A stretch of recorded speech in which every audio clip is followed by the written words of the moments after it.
Breaking news शामिल कंदी शादातपुर मां त शादातपुर मेडिसिन स्टेशन जद शायद मेमण की अदालत पुलिस एहलकार मथा एफआईआर दाखिल करण जो हुकुम ॾेई छॾियो आहे।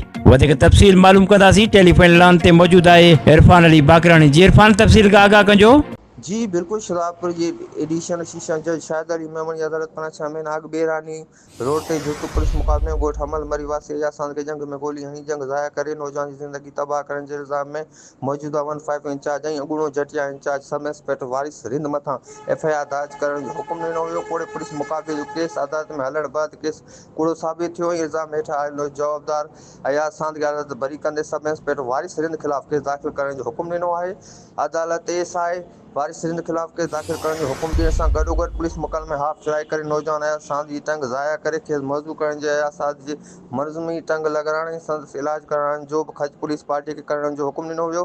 केस में मशहूर सिपाही मज़हर अली सिपाही अलाए रखियो। जांच अफ़सर अब्दुल कादिर किरियो बि एफआईआर दर्ज नामज़द करण जो हुकुम ॾिनो वियो आहे। जी।